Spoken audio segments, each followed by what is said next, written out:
Good morning class. अब हम पढ़ेंगे एक्सरसाइज 3.3। तो पहले इंट्रोडक्शन करते हैं इसका। लास्ट की दो एक्सरसाइज में हमने ये पढ़ा था कि हम जो पेयर होता है लीनियर इक्वेशंस का उसको ग्राफिकली कैसे सॉल्व कर सकते हैं, और उसके लिए हमने दोनों इक्वेशंस को अलग अलग सॉल्व किया, पॉइंट्स प्लॉट किए, लाइंस ड्रॉ की, और फिर देखा कि ग्राफ जो है वो किस तरह से बन रहा है। पैरेलल लाइंस आ रही हैं, कोइंसिडेंट लाइंस हैं, या फिर इंटरसेक्टिंग लाइंस हैं। तो उनकी अकॉर्डिंग ही हमारा क्या था, सॉल्यूशन था कि यूनिक सॉल्यूशन होगा, इनफाइनाइट सॉल्यूशंस होंगे, या फिर नो सॉल्यूशन होंगे। इसके बाद फिर हमने नेक्स्ट में हमने पढ़ा कंपेयरिंग रेशियोज, की रेशियो को कंपेयर करके हम कैसे पता करें कि जो दो पेयर हैं लीनियर इक्वेशन के उसमें जो सॉल्यूशन है वो किस तरह का सॉल्यूशन है, कंसिस्टेंट है या फिर इनकंसिस्टेंट। अब हम जो नेक्स्ट पढ़ेंगे वो है हमारा algebraic method to solve pair of linear equation in two variables. Algebraically हम दो जो लीनियर इक्वेशंस हैं उनको कैसे सॉल्व कर सकते हैं। तो इसके लिए 3 मेथड्स हैं आपके। पहला है सब्स्टिट्यूशन मेथड, एलिमिनेशन मेथड है सेकंड, और थर्ड है आपका क्रॉस मल्टीप्लिकेशन। तो सबसे पहले जो हम एक्सरसाइज 3.3 में करेंगे वो है आपका सब्स्टिट्यूशन मेथड। क्या होता है सब्स्टिट्यूशन का मतलब? सब्स्टिट्यूशन का मतलब होता है कि एक की जगह दूसरे को पुट कर देना। तो चलिए स्टार्ट करते हैं। यहाँ पर हमने दो इक्वेशन ली हैं, x minus 2y equals to 0 and 3x plus 4y equals to 20। ये हो गई हमारी इक्वेशन नंबर 1 और ये हो गई हमारी इक्वेशन नंबर 2। अब हमें क्या करना है, इनके सॉल्यूशन फाइंड करने हैं। सॉल्यूशन क्या होते हैं? सॉल्यूशन होता है x और y की वो वैल्यूज जो इन दोनों ही इक्वेशंस को क्या करे, सेटिस्फाई की करे। मींस कि x y की वो वैल्यूज जो दोनों को लेफ्ट हैंड साइड को किसके इक्वल कर दे, राइट हैंड साइड के इक्वल कर दे, वही क्या होता है, उसका सॉल्यूशन होता है। तो सब्स्टिट्यूशन मेथड में सबसे पहले हम क्या करते हैं, एक इक्वेशन ले लेते हैं। जैसे यहाँ पर जो फर्स्ट इक्वेशन हमने ली तो लेंगे take equation number 1 x minus 2y equals to 0। यहाँ से क्या करेंगे, x की वैल्यू फाइंड करेंगे। तो 2y क्या होगा, राइट हैंड साइड में जाएगा, पॉजिटिव आ जाएगा, तो x इक्वल्स टू हो गया आपके पास 2y। ठीक है, put the value of x। अब यहां से जो हमने x की वैल्यू निकाली है उसको अब हम इक्वेशन नंबर 2 में क्या कर देंगे, पुट कर देंगे। मतलब यहां पर जो x था उसकी जगह अब हम क्या रख देंगे, 2y, और इसीलिए इसको क्या बोलते हैं, सब्स्टिट्यूशन मेथड, क्योंकि अब हम यहाँ पे वैल्यू क्या कर रहे हैं, चेंज कर रहे हैं। ठीक है, तो सेकेंड इक्वेशन थी हमारी 3x plus 4y equals to 20। यहाँ पर हमने x की जगह क्या रखना है, 2y, तो हमने यहाँ पर 2y रख दिया। 6y plus 4y equals to 20, 10y equals to 20, और y की वैल्यू यहाँ पर क्या आ गई हमारे पास, 2 आ गई। अब जब हमारे पास y की वैल्यू आ गई तो अभी हमने एक रिलेशन फाइंड किया था x इक्वल्स टू 2y। तो चाहे तो आप इसमें रख लें या फिर इन्हीं दोनों इक्वेशन में से किसी एक इक्वेशन में भी क्या कर दे, y की वैल्यू रख देंगे। तो क्या आ जाएगा हमारे पास, x की वैल्यू भी निकल कर आ जाएगी। इसका मतलब x equals to 4 and y equals to 2 is the solution of both the equations. अब ये तो आ गया आपका सॉल्यूशन। चेक करने के लिए क्या करते हैं, ये चेक करने के लिए हम क्या कर सकते हैं कि x और y की जो वैल्यूज है वो दोनों ही इक्वेशन में क्या कर देते हैं, पुट करके देखते हैं। अगर left hand side right hand side के इक्वेशन के इक्वल आ जाती है, इसका मतलब जो आपका आंसर है वो करेक्ट है। और ये खुद के वेरिफिकेशन के लिए होता है, ऐसा नहीं है कि आपको सॉल्व करने के बाद वापस वेरीफाई करना भी कंपलसरी है। ये सिर्फ हम खुद के लिए करते हैं कि हमारा आंसर जो भी आया है हम 100% श्योर हो जाएं कि वो आंसर जो है हमारा वो क्या है, करेक्ट है। ठीक है, तो दोबारा से देखें। सबसे पहले क्या करना है कि एक इक्वेशन लेनी है, उसमें आप किसी भी एक वेरिएबल की वैल्यू, ऐसा नहीं अब यहाँ पर x की वैल्यू इजी थी तो हमने 2y ले लिया, कई बार y की वैल्यू इजी होती है तो हम y की वैल्यू भी ले सकते हैं, और फिर y की वैल्यू को हम दूसरे में क्या कर देते हैं, पुट कर देते हैं। तो फर्स्ट स्टेप है कि आप कोई भी एक इक्वेशन चूज करो।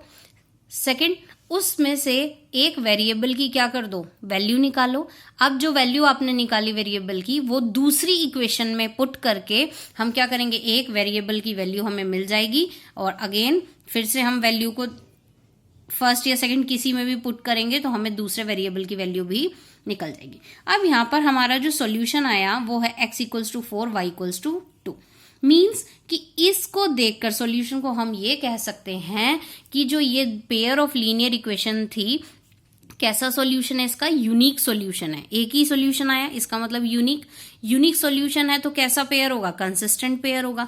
और यूनिक सॉल्यूशन कब होता है, अगर हम ग्राफिकली इसको पूछें कि भाई ग्राफिकल, अगर हम ग्राफ पर इसको डिनोट करें तो किस तरह की लाइंस मिलेंगी, तो हमें पता है कि यूनिक सॉल्यूशन के लिए हमें कैसी लाइंस मिलती हैं, इंटरसेक्टिंग लाइंस मिलती हैं।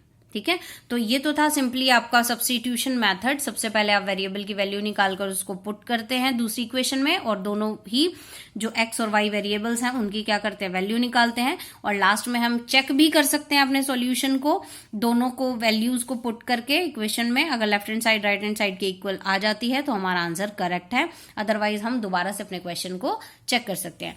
एक ही सॉल्यूशन आया, इसका मतलब कि जो ये लीनियर पेयर इक्वेशन थी उसका यूनिक सॉल्यूशन है। यूनिक है तो पेयर कंसिस्टेंट होगा, और अगर यूनिक सॉल्यूशन है तो जो लाइंस होंगी ग्राफिकल रिप्रेजेंटेशन वो कैसा होगा, इंटरसेक्टिंग लाइंस होगा। अब नेक्स्ट हम एक और क्वेश्चन लेते हैं। हमें इन इक्वेशंस को भी क्या करना है, सब्स्टिट्यूशन मेथड से ही सॉल्व करना है। तो हमने दो इक्वेशन ली यहाँ पर, इक्वेशन नंबर 1, इक्वेशन नंबर 2। सबसे पहला स्टेप कि हमें एक इक्वेशन चूज करके उसमें से एक्स या वाई की क्या करनी है, वैल्यू निकालनी है। तो हमने यहाँ पर एक्स की वैल्यू निकाल ली, क्या आई 9 - 3y अपॉन में 2। अब जो ये x की वैल्यू आई इसको हमें सेकंड इक्वेशन में क्या करना है, पुट करना है। तो यहाँ हमने क्या किया कि सेकंड इक्वेशन में इसको पुट कर दिया। इस 4 को, ये 4 जो है 2 से कैंसिल आउट हो गया। अब देखिए यहाँ पर क्या हुआ कि 9 2 जा 18 minus 6y plus 6y equals to 18। अब यहाँ पर क्या हुआ कि जो वेरिएबल था वही क्या हो गया, हमारा कैंसिल हो गया। मीन्स कि हमें वेरिएबल की वैल्यू तो मिली ही नहीं। तो here we are not able to find the variable value. यहां पर हम वेरिएबल की वैल्यू को फाइंड ही नहीं कर पाए। जब हमारे पास y ही कैंसिल आउट हो गया तो हम किसकी वैल्यू निकालेंगे या कैसे निकाल पाएंगे। लेकिन यहां पर हमें एक ट्रू स्टेटमेंट जरूर मिली कि 18 इक्वल्स टू 18। तो जब भी कभी ऐसा केस आता है जहां पर हम एबल नहीं होते कि हम वेरिएबल की वैल्यू को फाइंड कर सके और एक हमें ट्रू स्टेटमेंट मिलती है, तो ऐसे जो इक्वेशन होती हैं उनको हम बोलते हैं कि there are infinitely many solution. Means कि इन जो लीनियर पेयर थी इक्वेशन की उसमें कितने सॉल्यूशंस होंगे, इनफाइनाइटली मैनी सॉल्यूशंस होंगे। अगर इनफाइनाइटली मैनी सॉल्यूशन है तो पेयर कंसिस्टेंट होगा, और अगर ग्राफिकल की बात करें तो क्या होगा, दोनों कोइंसाइड करेंगे। जब लाइंस कोइंसाइड करती हैं तभी तो सॉल्यूशन क्या होते हैं, इनफाइनाइट होते हैं। तो अब ये क्या था कि अब हमारा जो सॉल्यूशन आया उसमें हम y की वैल्यू निकालने के मतलब हमें y की वैल्यू ही नहीं मिली, और अगर y नहीं मिलेगा तो हमें x भी नहीं मिलेगा। मींस हम दोनों में से कोई भी वेरिएबल की वैल्यू फाइंड करने में क्या नहीं है, एबल नहीं है। इसका मतलब जो सॉल्यूशंस है वो कैसे होंगे, इनफाइनाइट।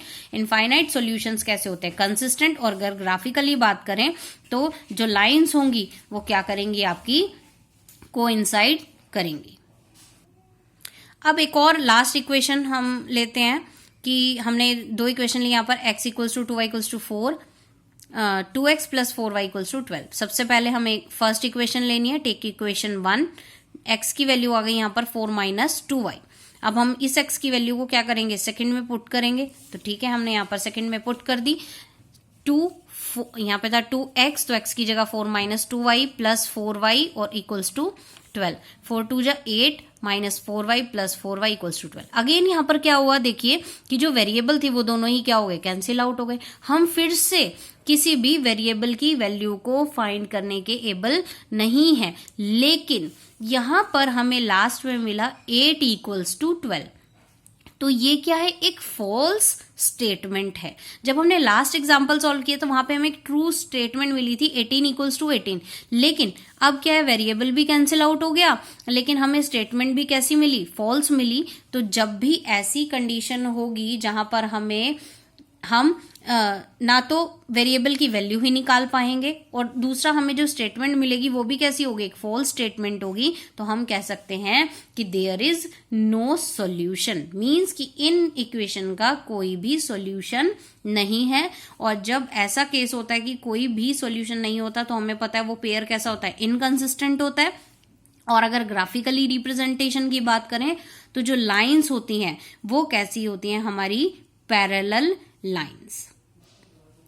तो इस तरह से हम अलजेब्रिकली सब्स्टिट्यूशन मेथड का यूज करके ये फाइंड कर सकते हैं कि जो हमारा पेयर है लीनियर इक्वेशन का, उसका यूनिक सॉल्यूशन आएगा। हम सॉल्यूशन फाइंड भी कर सकते हैं अगर यूनिक सॉल्यूशन होगा तो।